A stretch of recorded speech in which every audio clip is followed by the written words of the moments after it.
Hi, I'm Scott Willison, owner of the Confluence Fly Shop in Bellingham, Washington.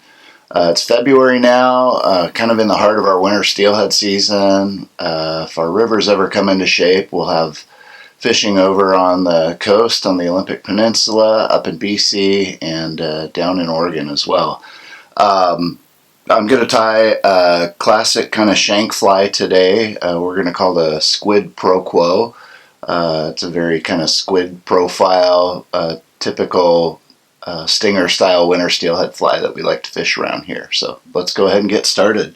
I'm going to start off with an OPST Intruder shank in the 45 millimeter, and I've actually taken a pair of dikes and cut it down just a little bit. It's a little longer than I want it for this fly, so we're at about 40 millimeters or so. And I'm just taking a hook file real quick and kind of getting rid of any of the rough edges on that before we go ahead and start tying. And then in my vise I've got the OPST shank check tool.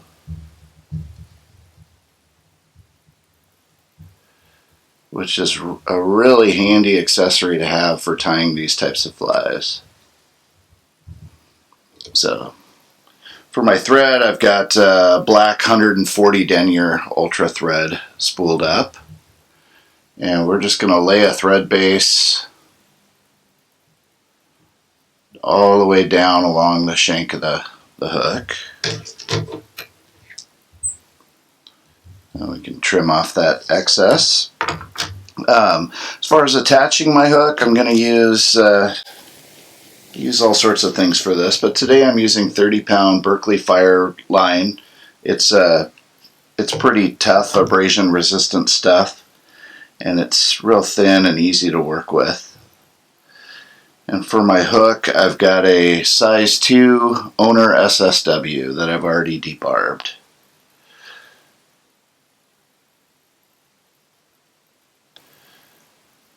Go ahead and put that on.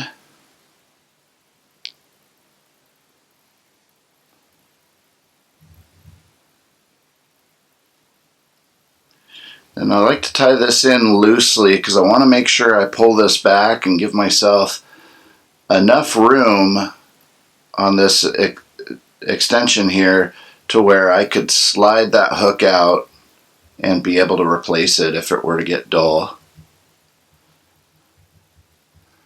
or bent out on a huge fish or anything along those lines. So we've got that thoroughly in place, and then I'm going to take those ends and just fold them back and tie over them. That's going to ensure that this doesn't just pull out when I hook a big fish. Alright, for our rear body we're going to use flat diamond braid in a shrimp pink color.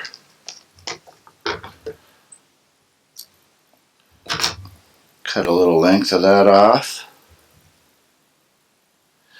You could use regular diamond braid for this. I just really love the way the flat stuff lays down. It's very easy to work with.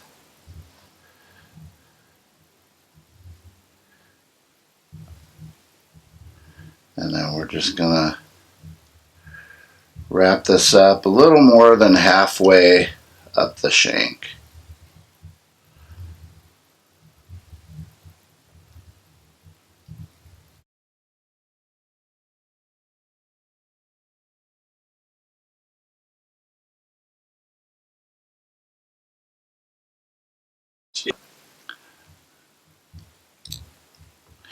Alright. At this point, I'm going to go ahead and put in my eyes. You'll see a lot of people doing this differently. Some people like to put them in at the very end. I like to put them on before I get up to the head of the fly. They give me kind of a good spatial reference so that I don't crowd the head. They let me know where I need to stop. And I'm just going to figure eight these in. These are size small plated lead eyes, by the way. And I'm just figure eight wrapping those in.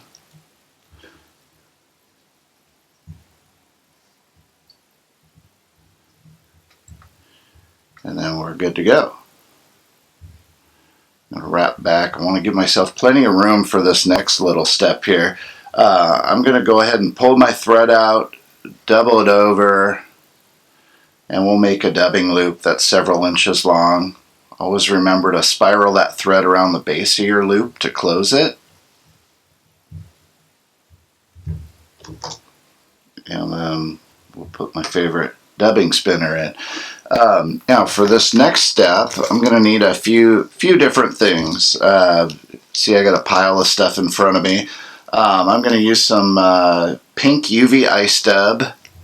I've got some orange Arctic Fox, and then I've got some Icewing fiber in fluorescent shell pink. And what I'm going to do is I'm going to get my stuff prepped out here. I'll put a ball of dubbing. I'm going to grab some Arctic Fox by the tips here. Could you move that? Alright, so got some Arctic Fox. I want to make sure I get rid of all the fluffy stuff that's at the base of the feather. So I'm just going to kind of use my index finger and thumbnail and get rid of that stuff.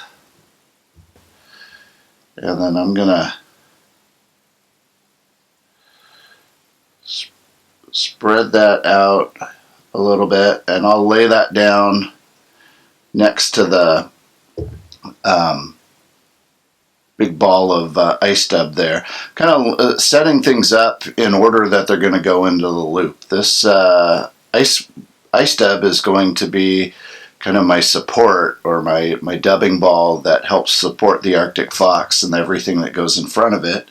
And then we're going to add some bling to the Arctic Fox. I'm going to cut out some of this Icewing fiber. I like to go fairly long on this stuff.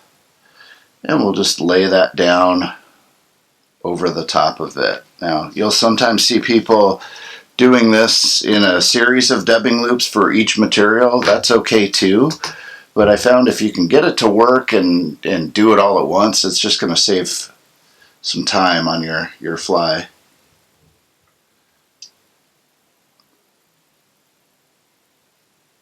Alright, so I've got everything here.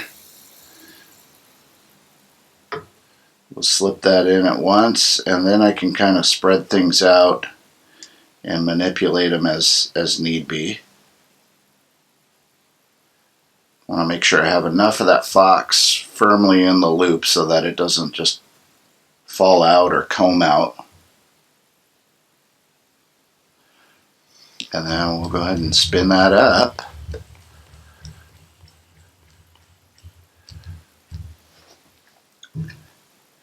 And then before we start spinning, we're going to take our Hairline Ultimate dubbing brush and just really comb this stuff out.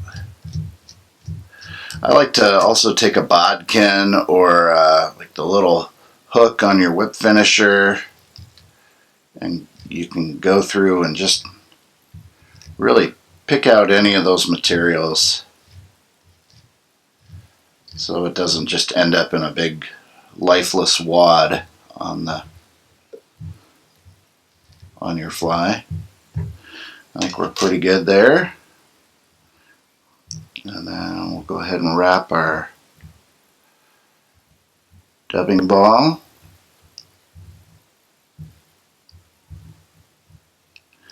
And I really want to make sure I'm getting nice tight wraps with this fox and that it's all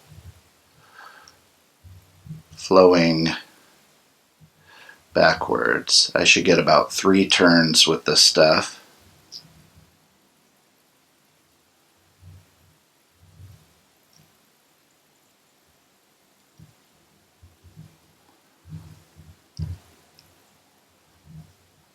We're in pretty good shape there.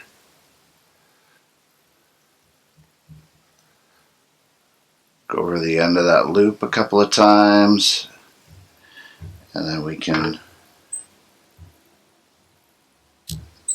trim that off. And we'll give it another little comb here.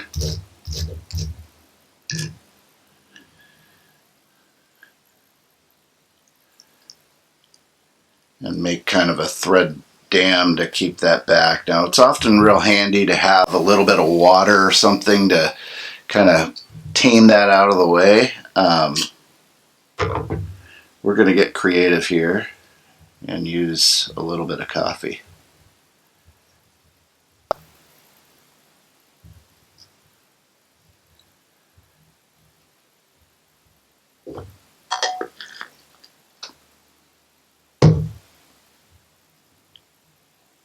Bourbon works great for this too, by the way. Alright, so now that we've got that done, we're going to add our real squiddy stuff here. I have a fluorescent pink Montana Fly Company Ostrich plume, and we're going to give this thing some legs that are really going to move in the water. I've probably got 12 to 15 strands, and kind of trim these to about the length that I want so I can just tie them in by the very tips. I usually take a couple of loose wraps, and then before I really crank down on that, I'm going to try to spread this around the upper portion of the hook just to get some coverage there. And then we'll do the same on the bottom.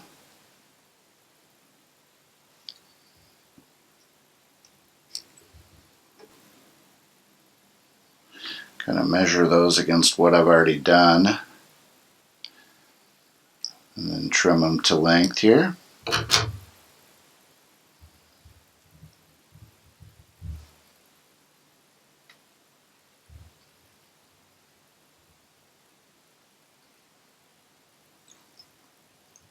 So two, three loose wraps, and then we'll just manually spread this out. You could also put that ostrich in a dubbing loop or part of the first one if you wanted to. I don't like the little kind of stubbly butts that end up sticking out, so I tend to do it this way. And then we're just going to do a last little bit here to make sure we've got some coverage on the sides.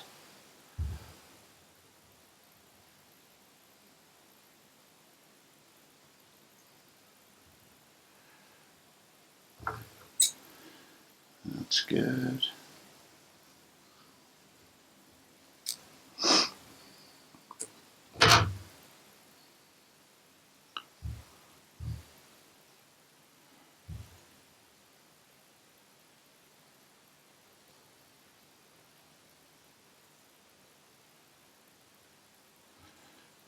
And I'm pretty satisfied with where we're at on that one.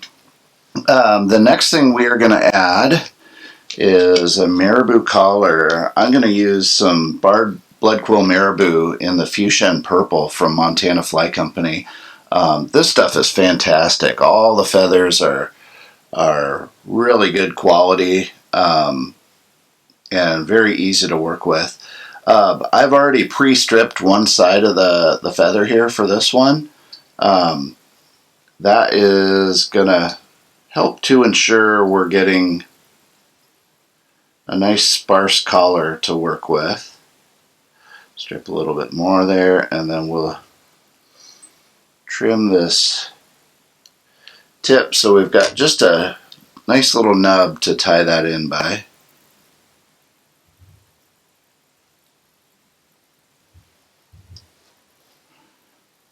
And I'm going to get maybe 3 or 4 turns with this stuff.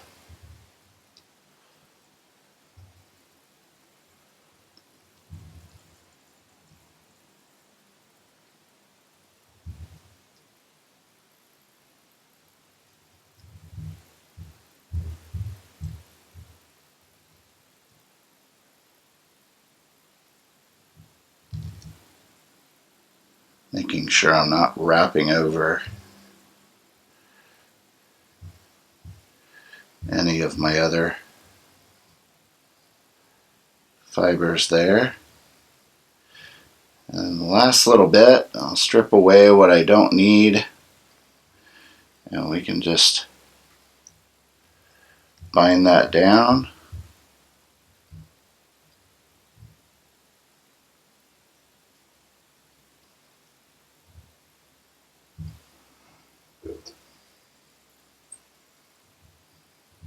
And then we'll trim that stem. Alright, last little bit, we're going to put a collar on there. I'm going to use some Nature Spirit Fish Hunter Purple UV Schlappen. And I've got a feather. I've already stripped all the fluffy stuff away from the base to make it easier to work with.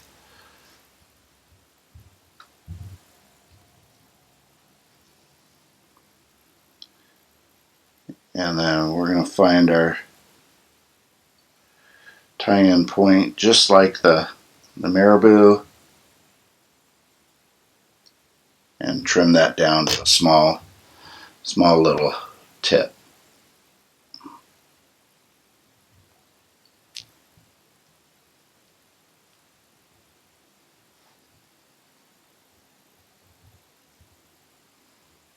Okay, this stuff's nice and soft, so I'm just going to train it all back to get it flowing one direction.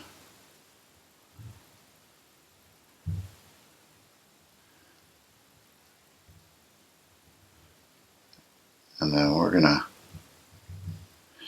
get 2 to 3 wraps with this stuff.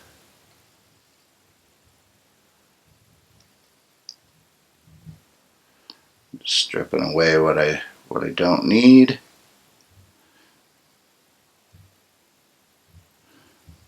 We can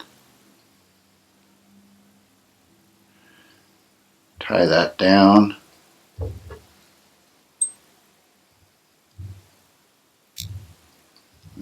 Get rid of our excess.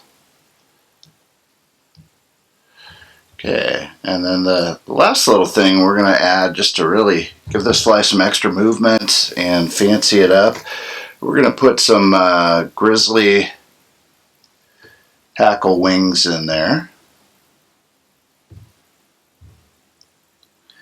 And I've already pre-sized mine, but these are about the length I think they need to be. We can adjust as necessary, but that looks about right.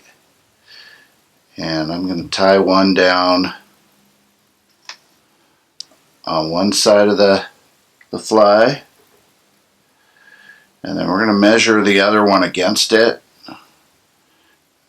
We want these both the same length, and then I'm going to tie that down on the other side of the fly.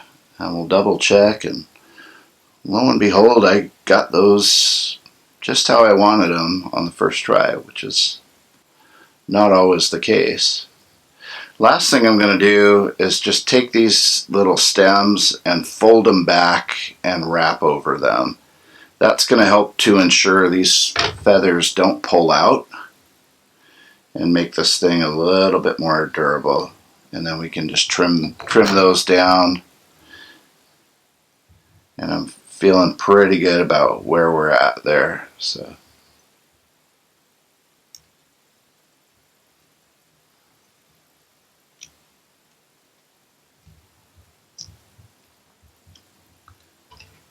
go ahead and whip finish.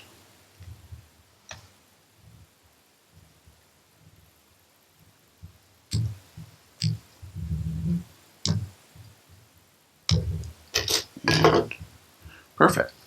All right, last little thing, we're gonna put something on the head. You could use Hard as Whole, Sally Hansen's. I'm in love with the Solarez bone dry UV resin. It's pretty tough stuff. We're just going to coat our thread wraps.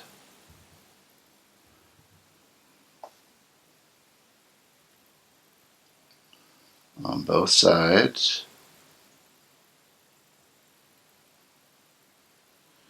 Get in behind those eyes.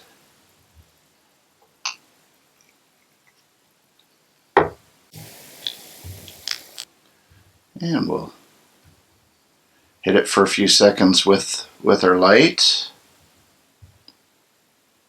Yeah, looking good. Look how that ostrich just really pops on that thing. So there you have it. A really good kind of clear water, bright day, winter steelhead fly. You can tie these in all kinds of colors, like blacks, blues, purples, reds. It's a fun fly to tie, moves really well in the water, and is good for kind of medium clear water on our Northwest Steelhead rivers.